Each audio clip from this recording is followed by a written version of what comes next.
So have you ever had a day where you wake up and immediately reach for your phone to check on your notifications?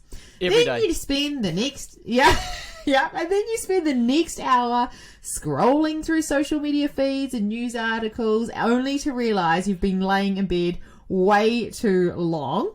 And then finally you get up and you start your day. But every few minutes, you check your phone for new messages or updates. Or you might even have your phone with you during meals or when you're supposed to be spending time with your family and friends. Found out that there is an actual phobia about this. The Better Mindset Podcast. Welcome to the Better Mindset Podcast. I'm Mark Herring. And I'm Bex Rose. And this is episode 11, a podcast where our aim is to help you be better school leaders, teachers, and to drive effective digital change in your schools. On today's episode, Bex unpacks the benefits of overcoming our sedataphobia for improving well-being and peace of mind. And on our handy how-tos this week, we unpack 5 things that you can do tomorrow to change your meetings from being bore fests to brilliant. All right, Bex, it's your turn to start with the Making Waves episode. What have you got today that's making some trends, things for us to think about? All right, so today we're going to be discussing a topic that I'm sure many of us can relate to, and it's spending too much time on screens and the anxiety and overwhelm it can cause. And when I say many of us can relate to, 100% talking about myself here as well. Oh, totally, 100% too. Yeah, so Mark actually flicked me this Instagram reel. He loves a good Instagram reel. And he's great at tagging me and stuff. And I thought, oh my goodness, this 100% relates. So let me paint a picture for you. So have you ever had a day where you wake up and immediately reach for your phone to check on your notifications? Every day. You spend the next... Yeah, and then you spend the next hour scrolling through social media feeds and news articles only to realise you've been laying in bed way too long. And then finally you get up and you start your day. But every few minutes you check your phone for new messages or updates. Or you might even have your phone with you during meals or when you're supposed to be spending time with your family and friends. The thought of being away from your phones is for a few minutes causes you to feel anxious and uneasy, and that's me. I feel like I've got this habit and I don't even realize I'm doing it. My husband makes me very aware of that I'm doing it, but I just sit and I must have like a blank space, and so I pick my phone up and I start looking at notifications and then going, oh, is there anything new on my feed? And then minutes, hours pass. So as the day goes on, you continue to check your phone, scrolling through social media, watching videos or playing games, and you might even find yourself staying up late at night, unable to put your phone down, even though you know it's affecting your sleep. And I tell myself, I go, okay, I'm not playing on my phone tonight, I'm going to read my book, and then I suddenly, 10 o'clock, which is my bedtime, and I go, I forgot to put my phone down. So I know this scenario might sound familiar to some of us, and definitely me, and it's essential to acknowledge that it's okay to use our phones and screens. However, it's important to find a balance and take breaks from our screens regularly to maintain our mental and emotional well-being. So it makes me think, I know all this. I know this is not good. So why are we so resistant to putting these phones or iPads or laptops down? So found out that there is an actual phobia about this, and it's called sedataphobia, which is the fear of silence. I know I've become so used to constant stimulation and the instant gratification and the noise when I'm alone in my thoughts. And when I start thinking, my thoughts start going up, that's when I start feeling anxious and restless. It's like I've forgotten how to be comfortable in silence. But research has found that individuals who've experienced sedatophobia reported higher levels of anxiety and restlessness when faced with silence than those who do not experience this fear. Crazy, eh? So it's that fear of silence. And it's something that I'm sure that people listening to this have probably heard this about 20 times.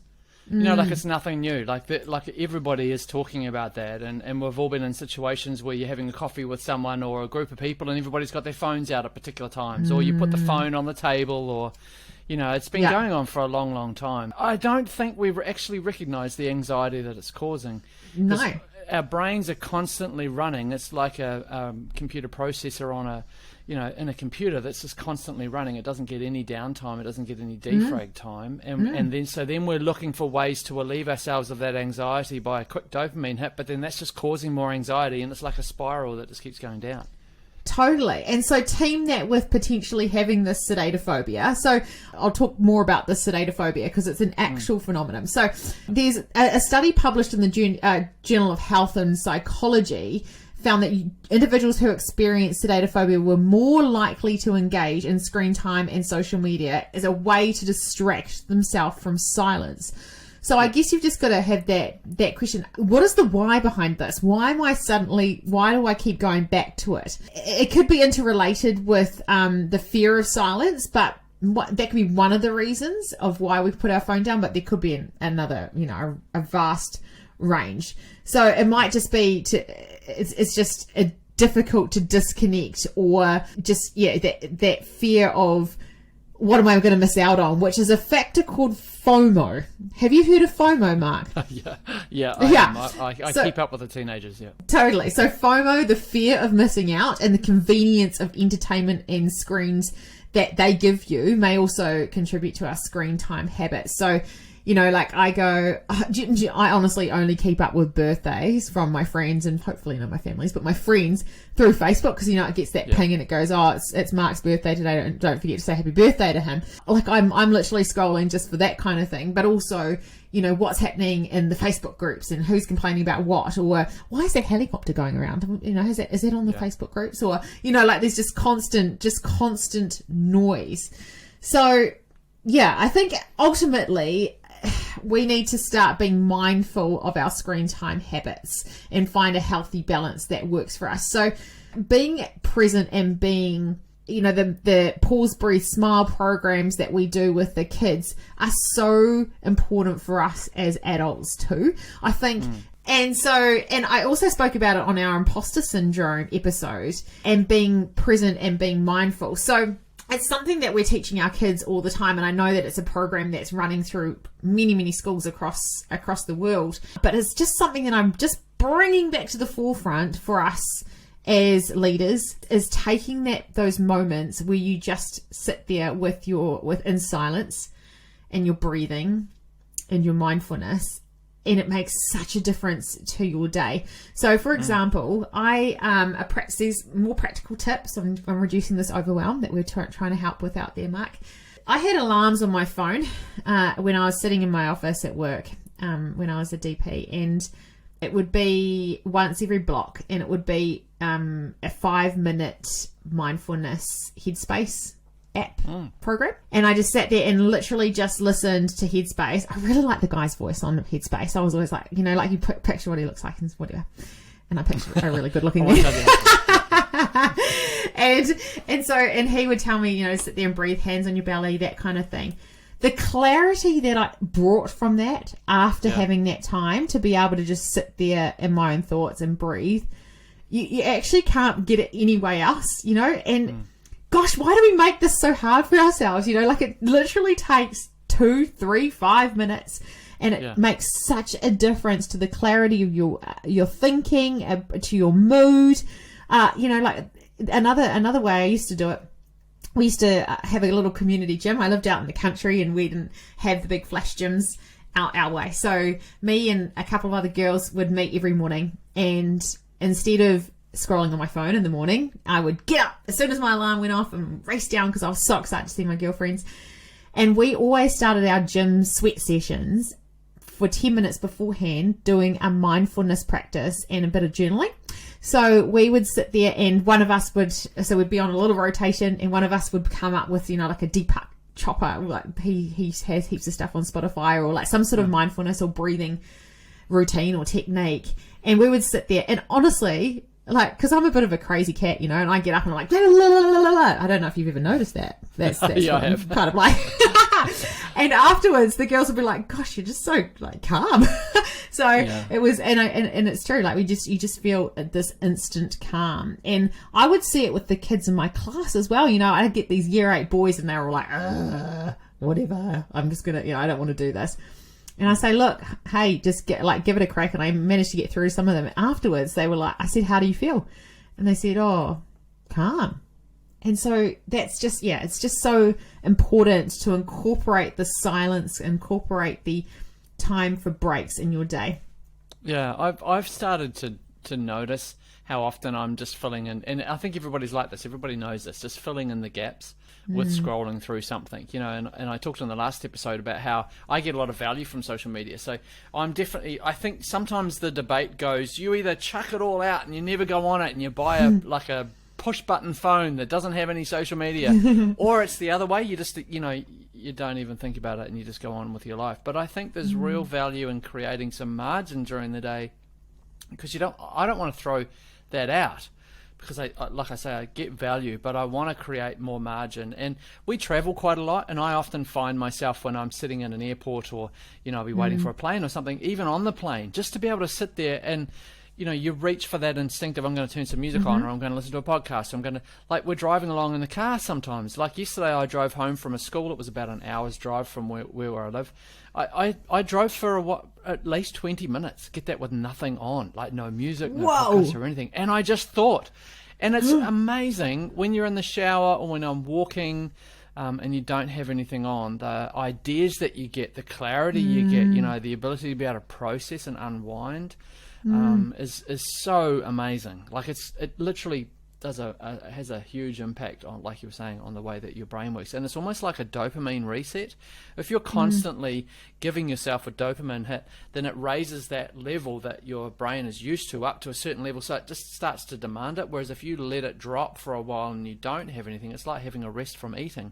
It drops for a while, your appetite comes back, and then you're able to receive it in a way that you don't have to keep doing it for longer to get the same kind of level. We're only just started to implement in our family.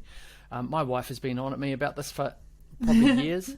Like ever since I got my first iPhone 4, I think it was. She's like telling me to get off my phone, be more present with the family. I think every parent kind of feels like that in some way, shape or form, particularly dads. It's a way of unwinding, or, getting away from work and that sort of thing. Or we've just put a bit of a rule in place where we've got no screen. So no one's allowed to be on a screen for at least an hour. We did it for one day. I think it was Monday. So today's Wednesday. We did it on Monday. The difference of how I felt when I went to bed was unbelievable. It was like I felt like I had some margin in the day and I wasn't just constantly running. Like I sat down and read a paper book on the couch and had a conversation with my son. How often does that actually happen? And it's not that my day wasn't booked. We just made some space. Right. Okay. So did you put a time at the end of the day in place where you said, right, screens down, tools down, on the block, tools down, that kind of thing? Yeah, we just said between 7 and 8. We're going to. We call it fasting. Just something that we've implemented in our family. We've got a faith, and so we have that kind of faith language. But we were looking at not fasting food, but fasting screens, and so that's something that we've decided to do. I think we're going to keep talking about it as a family, and maybe stretch it out from between 6 and 8, because that's kind of when we eat as well. So it's like at the table. Nobody's got their screens. Everybody just puts them away, and you can get them out. Yeah, it's funny. You really enjoy it, but then you look forward to it at 8 o'clock. It's like, we can click on YouTube or watch something now. But we've had that.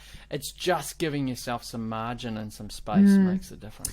Making the time, I think, I look back and we made that time every morning, and it felt so good. And now that I've moved back into the burbs, I'm away from my girls, and I just jump out straight. I do actually jump straight out of bed every day, because if I stay in bed and scroll, there's no way I'd get to my 5 o'clock class at the gym. But the exercise is important, but that's also a lot of noise and a lot of stimulation and a lot perhaps I need to re-engage that time, either on the before or after, probably after, because waking up that time in the morning is already early enough, but afterwards, and just defrag before I get home to the family and be present as a mum in the morning before I start work.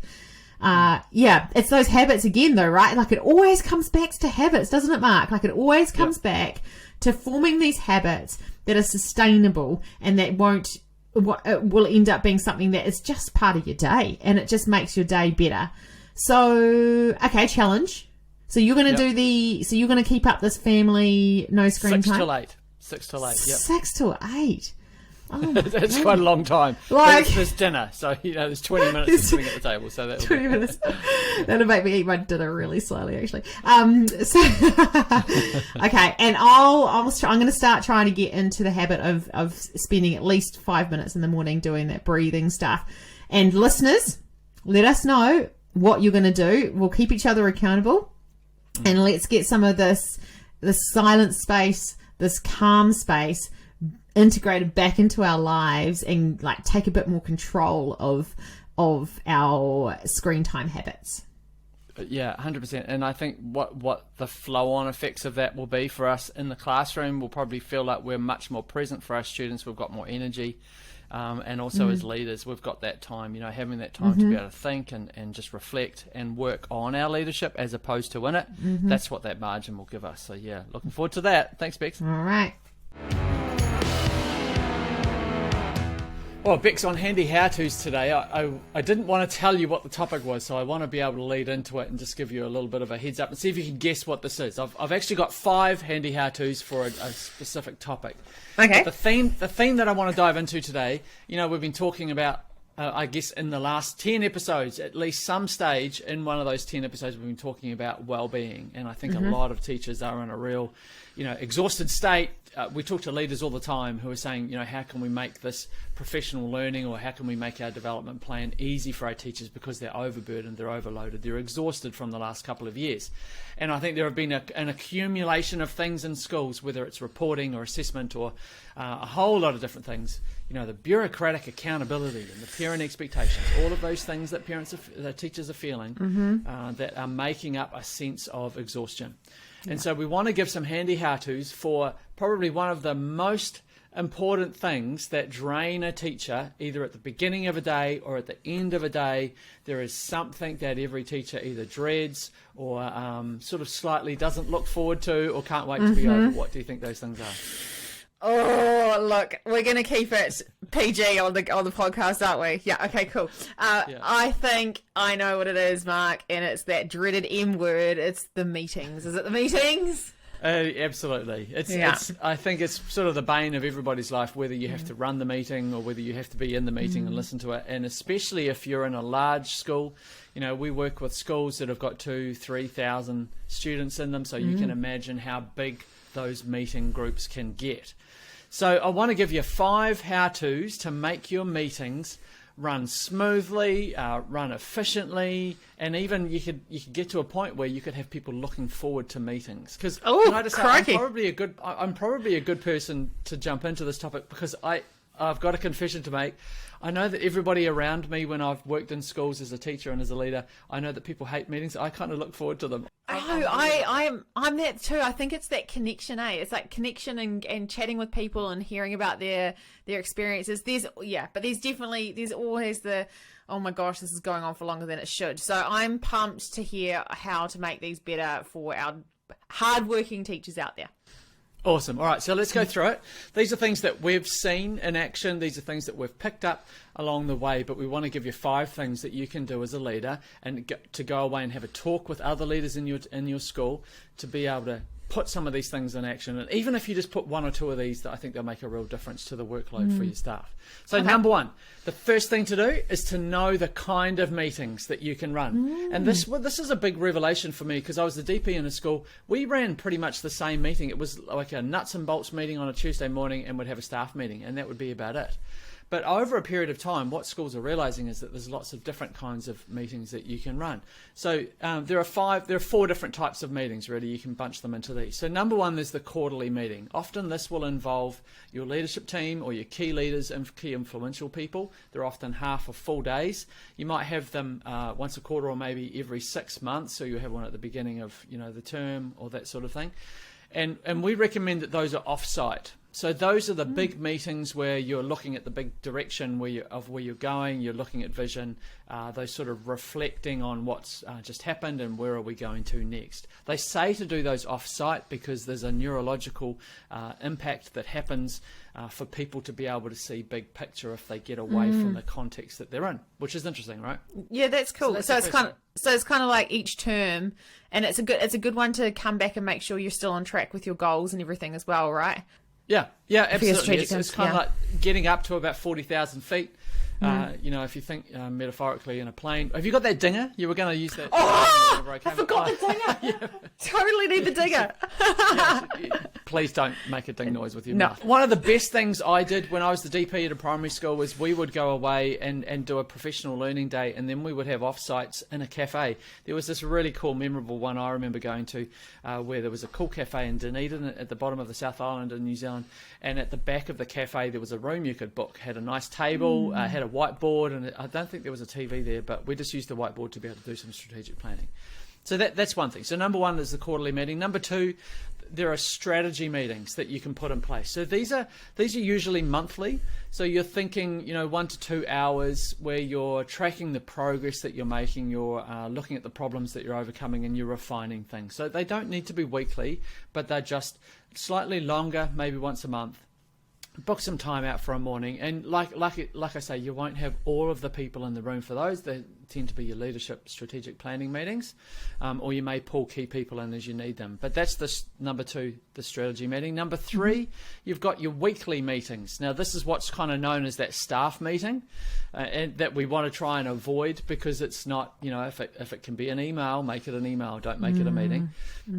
So those are about problem solving or about working through some smaller issues. So sometimes it's just much faster to get everybody in a room, have a look at what's going on for the week, and just sort of do some problem solving all together. So that's number three, your weekly meeting. And then number four, these are things that I think most schools don't put into action, but if you're in a collaborative team, if you've got a syndicate or a faculty working in the maths department or something, this is where you can start to employ some stand-ups. So they can be, a little bit tricky to get into the habit of at the start, but what they are is 5 to 10 minutes, and I've seen this working really effectively in some schools, where everybody gets in a little huddle, you stand in a circle, and everybody goes around the room and says, what are their key priorities for the day? Well, I'm working on this, or I've got this field trip, or whatever, and then you go around the room, and you give everybody an opportunity to respond to what's happening. So if you say, I've got a field trip this afternoon, I need to have 5 students, can I have someone just come in to look after Michael because X, Y, and Z? And then other people can, you can talk about it. And, I'd say sometimes those happen organically when you're getting your coffee in the morning in the staff room, right? Yeah. So I remember hitting in the staff room and, there's everyone, they're getting their coffee at the same time, and you'd have their little chin wag about what was happening in the day. So making it, I guess, a little bit more formal, I guess, to make sure that everyone was on the same page. But stick to the 5 minutes would be my freak out. Yeah, well, that's why it's stand-up, right? So it's standing up because people have to be quick. And if you know that you've got students coming in and out, and you've got, leadership meetings and things like that, 8 o'clock every morning, we're in the staff room, everybody's standing, don't sit down with a coffee, or make it in a venue where there are no seats, in the foyer, or that kind of thing. I think if you're a teacher in one of those collaborative spaces where you've got lots of students, you might have 3 or 4 teachers, that's the perfect time to be able to get together and just get into a routine. Every morning, 8 o'clock, we're all standing here by this computer, and we're just going to do a quick whip around and get that working. So that's the first one. Know the kinds of meetings that you can run, and there's 4 different kinds. Number 2, this is probably, I think, the most important thing, because what a lot of times what can happen for a lot of meetings is that people come along to a meeting, they don't really know what's happening, they don't know what kind of meeting it is, and then it can, as a leader, you can pull it in all sorts of different directions. So the second tip here is to make sure that the purpose of the meeting is clear. And there are lots of different reasons for having meetings. Number 1, there is information sharing, so you just need to get some information out, and you might need to just get some quick feedback if it was something that someone needed to respond to. Number 2, there's generating ideas, so you may have a problem that you need to solve, and it might be about getting some ideas from lots of people, having a quick discussion, and then doing it in real time. There's the problem solving a meeting, so where you're working on solving a particular problem and you need to actually get some discussion around it. Number 4, there's vision casting. So those are those big picture, this is where we're going, this is what it looks like. Hey everybody, let's focus on one particular part of this vision. Could be experiencing it or exploring it a little bit. Number 5, there's coordinating. So you might have an event on, or you might have something where everybody needs to be on the same page, and you've sent the information out, everybody's digested the information, but you just want to clarify a few points and emphasize some things. So that's about coordination. And then the last one is building relationships.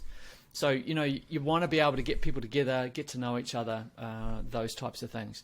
So to make the purpose very clear in your mind before you're going into that meeting, that's important, but then letting people know what kind of meeting they're coming to.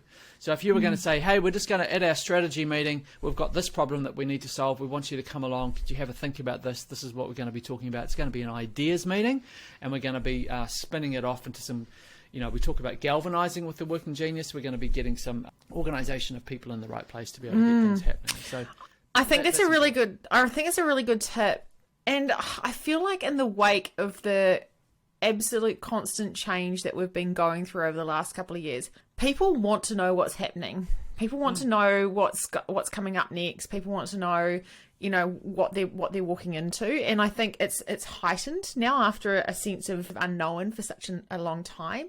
And I always made sure that I'd send the agenda out to the staff the day before or the morning before, so that they knew what they were coming to. And it made all the difference, because it wasn't a big surprise, or why are we even coming to this meeting? What is it even about? And it takes that away as well. Yeah, absolutely. Yeah, it gives people time to think, so that they're not kind of landed on and surprised in the moment. But here's a top tip. If you're like me, I'm much more of an ideas kind of a person. I'm not an agenda person.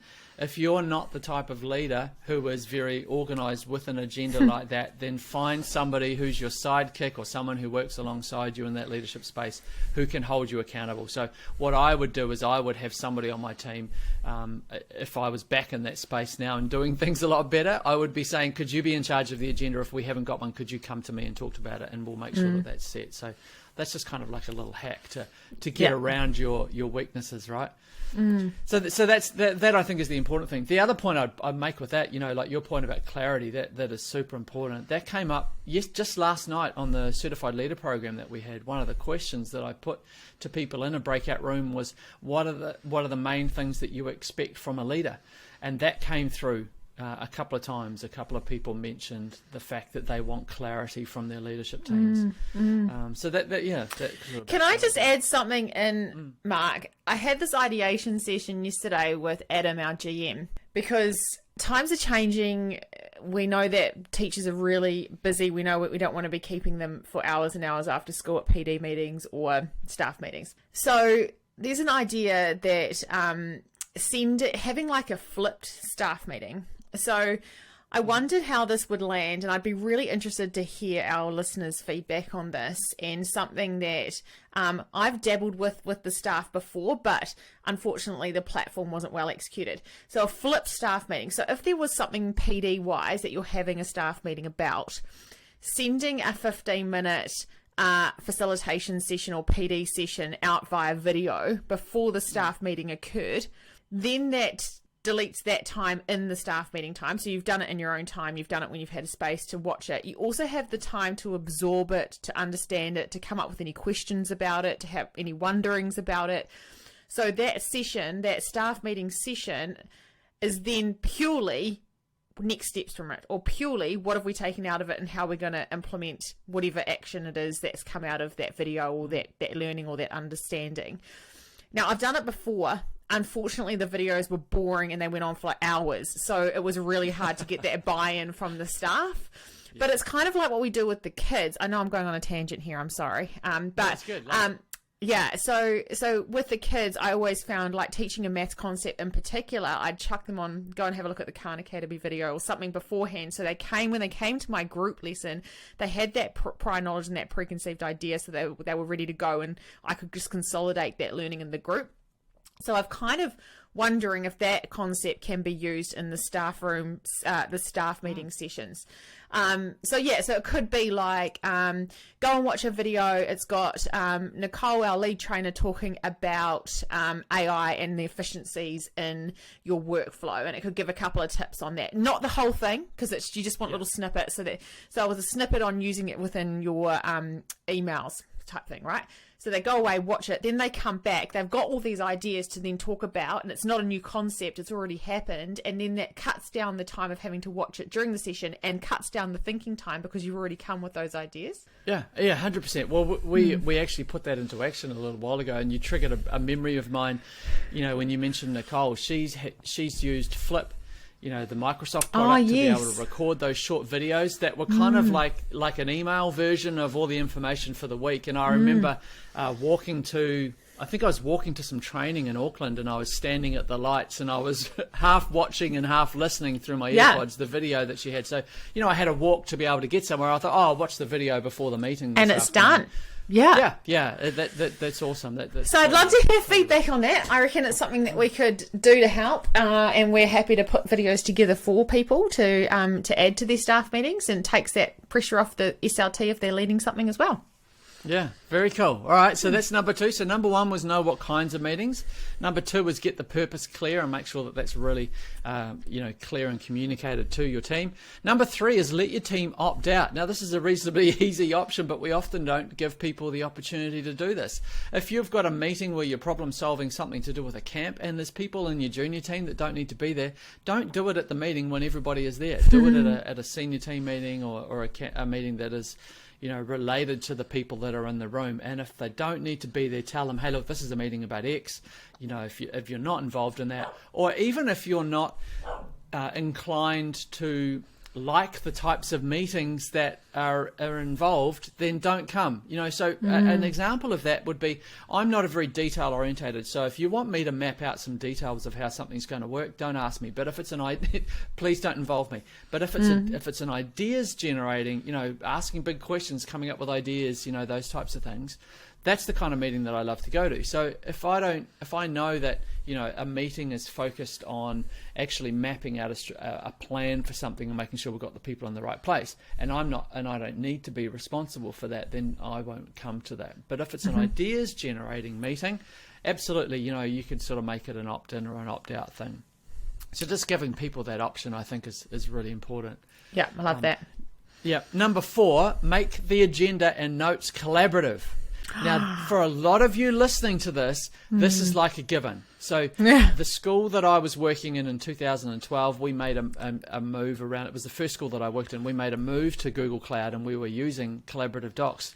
But when I started to move into the role with UTB and started going into schools that maybe weren't using collaborative docs, you would have somebody who would send out the agenda on Word, and then everybody would sit there, and maybe they'd have the agenda emailed to them, but then somebody was taking notes on a piece of paper with a pen, and then they would go away and they'd rewrite the note. And I was like, what world am I in? Like, this is crazy. I still see this at board meetings as well, like the board that I'm on, they do this. Yeah. Exactly. Yeah. Well, you think about what's the impact of that? The impact of that, number 1, is you don't know where you are on the agenda. What item are we up to? You don't know what notes have been taken. You haven't got any idea about the actions that are being recorded and those types of things. And it's just not a collaborative approach to how you do things. So if you can shift to whether it's a Google Doc or a collaborative Word document, even if you can put things online into there are apps like Notion, or I've talked about that one. There's lots of different ways. Lots of different ways to be able to do that. I think there's really good options for you doing collaborative notes, so everybody can see what's being taken and everybody knows the action. And it's kind of like, if the action is going down and everybody's seeing it right there, then it's like a collective agreement that that's what we're deciding to do. And the other thing on that is that you can tag in the people that need to do the action. So then they'll get a ping and go, hey, I'm supposed to be doing this, which saves my life because I don't remember. Yeah. And so I go through it and I go, oh, that's what I was supposed to do a week ago. That's right. And most of us know about tagging people in Word documents and Google Docs and things like that in the comments, so you get a direct comment into their email. There are new tools coming out like Loop. We'll have collaborative, what they call components inside the Loop, where you can have people's names tagged and in different columns and status updates and things like that. So, excuse me, there are lots of things coming out that can facilitate that. A couple of other things to think about in terms of collaborative note taking. Teams, even if you're in the room and everybody's together, just turning a Teams call on and recording it will capture the transcription, which then is really important for people who weren't at the meeting to be able to go through. And I know that there are people on our team, if they can't make a meeting for some reason, they'll have the recording. But to make things efficient, what I know they do, and I haven't done this yet, but I know that they search for their name in the transcription, and when their name comes up, they know that they're involved in a particular discussion, so they can kind of zero in on the things that have involved them. Yeah, I tend to watch. A big difference. Yeah, I tend to watch it like double speed, and then that takes, so then you've watched the meeting, you're across everything that happened, but it didn't take an hour, it took half an hour. 100%. And the other thing about having those recordings is that when you've got the transcription, it won't be very long before and I'm sure people are doing it now, you'll be able to put it into an AI tool like Copilot and Microsoft or Bard and Google, and you'll be able to say, here's the transcription of a meeting, can you please summarize this in 3 bullet points with some actions at the bottom, and it will do that for you, and you've just saved yourself however long. Yeah, so lots of different automations that can come out of that when you involve the digital with the physical in terms of your meetings.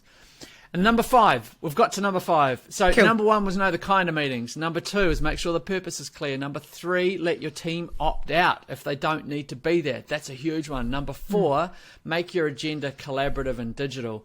And so that you've got some syncing there with the digital and physical space. And then number 5 is make them visual. The number of meetings that you go to where it's all just talk and not enough visual there, I think you can have a real impact, especially if you're looking at strategic meetings or those quarterly offsites. Those are the types of meetings where to be doing some brainstorming and some mapping in a visual way is really important. Now, what we're not talking about here is the boring old PowerPoint slides where someone reads out a bullet point, sort of 5-point bullet point. Death by PowerPoint. Yeah, we try not to do that, and that's not what we're talking. But there are other tools that you can use to not only make things visual for people, whether it's mind maps like MindMeister, or there's Jamboards, and then there's another app called Meadow, which is a great one to jump on. But there are ways that you can make things visual that are interactive. So it's not just me sharing or me collaborating, but it's me being able to give some input and some feedback. So if you've got a topic to discuss, and let's say you want to get some feedback from everybody, you could ask a poll question through apps like Mentimeter or Slido, and there's a Chrome extension called Poll Everywhere, which pulls the feedback from the attendees who are answering the question into your Google Slide in real time. So you can say, give me some, what were 3 words that describe the camp, and some feelings about how the camp went. Oh, my microphone just dropped. And so if you have that there as a question, then all of those feedback things come up on the screen in a nice little visual. So that's really important. So totally. Visual is really good. Yeah, and anything interactive which re-engages, like, you go into a meeting and you've had a big long day and you're like, I don't want anyone to look at me or talk to me. Like, don't involve me in this. I just want to sit here. However, what are the meetings that you actually feel like you've taken something away from? It's the ones that you had to get involved in the bus stop activity. You had to get involved in the poll. I'm thinking back to even last week, I was in a bunch of meetings and I was talked at for a very long time. I don't know what they were talking about. I started thinking about what I was going to get for lunch or what I was going to go out for dinner or what should I be wearing tomorrow. Like, I had turned off completely. As soon as Adrian jumped in, he's one of our trainers and he was part of the meeting as well, and he started involving me and I had to do stuff on Google Sheets and I had to do stuff. I was like, hello, I'm back again. Right, this is fun. Yeah. I'm here, and it does wake you up and it gets you excited and it does, you don't feel like you want to, but it's so the best option because you're going to get something out of it. People are used to switching off very quickly if they think that things don't, they don't need to have their attention there, so our brains will go to shopping or, to our classroom space or what type of thing. And I think the other thing is that people are very used to double screening, so if you've got a screen on, like when I'm at home I'm watching, Mandalorian or something with my kids, I'll often have my phone out and I'll be scrolling through Twitter and my wife always tells me. I thought you were meeting like when we're on a meeting and you're on another tab, like doing your Shopify stuff. Well, we have those core values in our company where you're not doing that, right? And it's funny when someone will message you in Teams and you're on another meeting and you're like, oh, hang on a second, I don't think it's me. Hi, I'm the problem. It's me. But there's an adage that if you don't give people breaks, they'll take them, and I think that works for focus as well. If you don't hold people's focus, their focus will go somewhere else.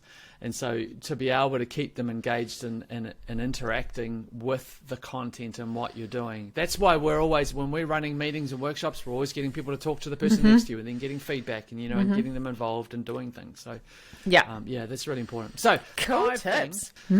Little tips for people to take away. Go back through them. them, there'll be one of those things that you can put into action in your school. Yeah. I think if you're thinking about how you can better energize and really make the time that you've got with your team at your school as good as it can be, then you really want to focus on those things. And if you want some help with them, here's the call to action, or here's the call out for us. There are companies like us, but using technology better, that's what we do. So we help schools, not just with the technology that they're using, but we help them organize things, help them strategize, help them plan and move people in a direction that they want to go in. So definitely keen to talk to you. We'll have some call outs at the end of some email addresses that you can contact us, and we'd love to talk to you. Great tips, Mark. All right, that's all of our segments finished. Bex, you're going to wrap us up with some final thoughts. Yeah, so I've been thinking, so in our fast-paced world, we're constantly bombarded with messages and stimuli that encourage us to seek immediate satisfaction and gratification. And this can lead to a range of negative consequences, including anxiety and stress and ultimately burnout, which is what we're hearing about lots at the moment. So on the other hand, taking time to slow down and practice mindfulness can have numerous benefits for our mental and emotional well-being. So by really focusing and learning to be present in the moment, we can gain a greater sense of clarity and focus and reduce that stress and anxiety and improve your overall quality of life. So if you're finding yourself constantly seeking instant gratification or filling that silent gaps, try and take a few moments each day just to slow down and focus being present. Practice mindfulness techniques such as deep breathing or meditation or simply taking a walk in nature, because you'll be surprised the positive impact it can have on your mindset and overall well-being. And we started doing this at the start of our meetings to start with that sense of calm and enabled people to be present. And we started doing this after COVID, and I promise you it made a massive difference in the productivity in the meeting. So that's just our last little tip about meetings today. Very cool. Yeah, and I've taken some moments too. My wife, I don't know if I should say this, but she says you're doing the whole sitting there like a psycho thing.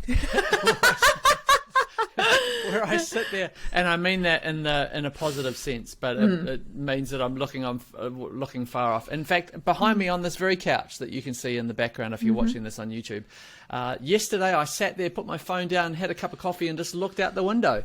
Wow! So that just to have that little moment, and it is incredible how just having that downtime, giving your brain some time to defrag, almost sort of has a rush of adrenaline or dopamine or something about it. So that's cool. Love it. Thanks for that, Bex. If you're after some links or resources that we've mentioned today, have a look at the show notes and make sure that you're subscribed. Our episodes go live every Wednesday, or that's our aim, so make sure that you're keeping up with those. And if you know someone who'd get value from these episodes, hit the share button and let them know. We're going to be posting on socials too, and we'd love to hear from you on those posts. What value are you getting? What are you appreciating?